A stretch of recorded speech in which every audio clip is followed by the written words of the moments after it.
Assalamualaikum warahmatullahi wabarakatuh. Marilah kita awali kajian kita dengan baca basmalah bersama-sama. Bismillahirrahmanirrahim. Alhamdulillahirabbil alamin wal aqibatu lil muttaqin. Asyhadu an la ilaha illallah wa asyhadu anna Muhammadan abduhu wa rasuluh. Allahumma sholli ala Muhammad wa ala ali Muhammad amma ba'du. Ibu bapak saudara sekalian yang berbahagia rahimakumullah, marilah kita lanjutkan pembacaan hadis kita. Hadis pertama dari bab baru, bab ke-128 tentang diperbolehkannya tidur telentang dan duduk bersila, atau hadis urutan hadis nomor 820.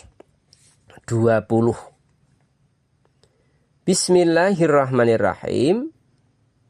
An Abdillah bin Yazid radhiyallahu anhu annahu ra'a Rasulullah sallallahu alaihi wasallam mustalqiyan fil masjidi wadi'an ikhta rijlaihi alal ukhra, muttafaqun alaih. Abdullah bin Yazid radhiyallahu an pernah melihat Rasulullah sallallahu alaihi wasallam berbaring di masjid dengan meletakkan salah satu kakinya di atas kaki yang lain, muttafaq alaih. Pelajaran hadis: diperbolehkannya tidur telentang dan meletakkan salah satu kaki di atas kaki yang lain jika tidak ada kekhawatiran auratnya akan terbuka, karena Nabi SAW pernah melakukannya. Ibu, bapak, saudara sekalian yang berbahagia, aturan agama telah nyata, yaitu aturan-aturan yang telah ditetapkan oleh Allah dan Rasul-Nya, sehingga kita hanya mengikuti. Sami'na wa ata'na. Dari hadis ini bisa kita mengambil pelajaran bahwa masjid bukanlah tempat yang kaku secara berlebihan, namun masjid adalah tempat ibadah dan ketenangan. Masjid bukan hanya untuk sholat, tapi juga bisa digunakan untuk istirahat sejenak, untuk iktikaf, menunggu sholat, belajar menenangkan diri, dan seterusnya. Sehingga baginda Rasulullah Muhammad SAW berbaring di masjid, menunjukkan bahwa masjid adalah tempat yang ramah, menenteramkan, dan manusiawi, bukan tempat yang menekan atau menakutkan. Ibu, bapak, saudara sekalian, adab-adab yang demikian ini tentu kita harus faham. Maka kita membacakan hadis ini untuk bersama-sama kita belajar bersama, mengingat kembali. Saya yakin banyak di antara bapak ibu sekalian yang telah membaca dari kitab Riyadhus Shalihin ini, jilid 1 dan jilid 2, bahkan mungkin sudah mengajarkannya, maka ini kita sekedar mereview kembali, mengingat kembali dari hadis-hadis yang mungkin sudah sering bahkan sudah lama kita baca. Dengan adanya forum ini harapannya kita saling tawasau bil haq wa tawasau bis sabr. Ibu bapak saudara sekalian yang berbahagia rahimakumullah, bahwa cara berbaring dipersilahkan. Namun yang perlu kita fahami adalah bagaimana kita tetap menutup, menjaga aurat. Kadang-kadang kita sebagai laki-laki silahkan namun tetap kita upayakan menjaga aurat. Aurat laki-laki adalah dari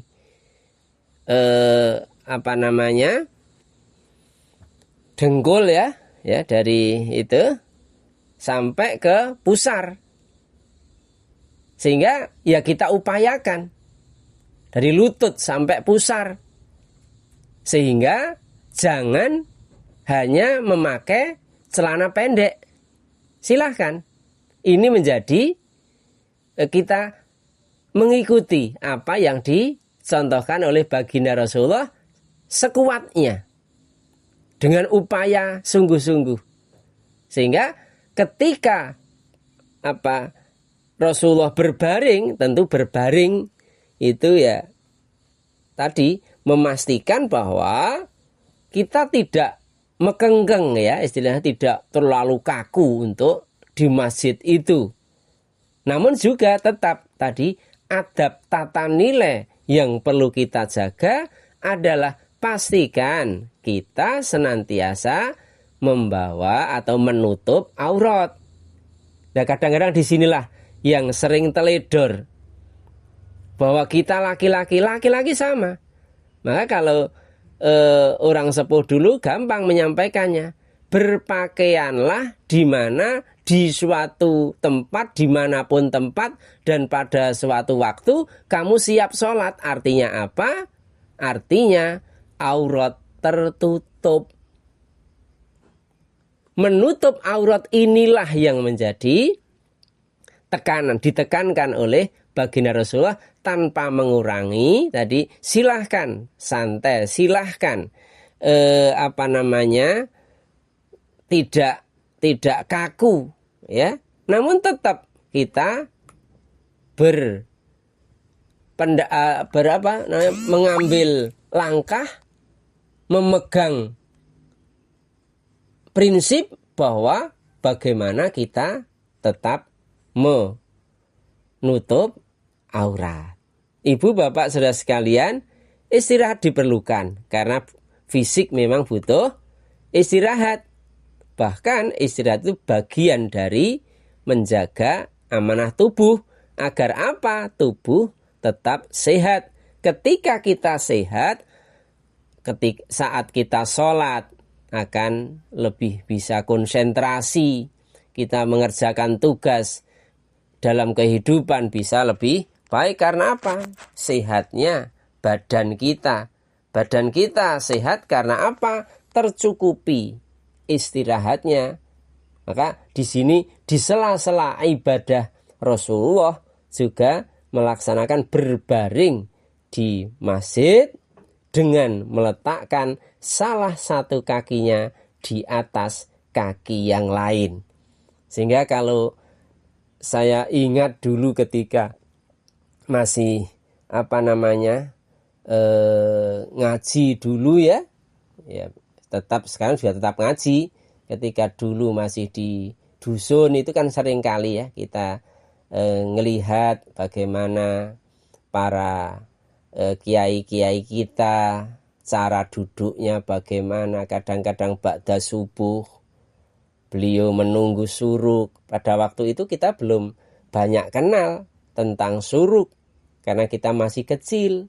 Namun saat sekarang kita membaca, oh ternyata semua itu dituntunkan oleh baginda Rasulullah. Sehingga kita akan mengingat kembali betapa sikap-sikap para bini sepuh kita, para kiai-kiai kita dahulu itu sesungguhnya sudah merujuk pada apa-apa yang dicontohkan oleh baginda Rasulullah Muhammad SAW. Maka sekali lagi, marilah Bapak Ibu Saudara sekalian, kita terus berupaya apa-apa yang kita lakukan ini mengikuti contoh yang telah disampaikan oleh baginda Rasulullah Muhammad SAW. Dengan demikian, insyaallah kita akan menjadi bagian dari umat-umat beliau dan mudah-mudahan kita semuanya nanti akan mendapatkan syafaat dari baginda Rasulullah Muhammad SAW atas izin Allah Subhanahu wa ta'ala. Kita akhiri subhanakallahumma wa bihamdika asyhadu alla ilaha illa anta astaghfiruka wa atubu ilaik. Alhamdulillahirabbil alamin. Assalamualaikum warahmatullahi wabarakatuh.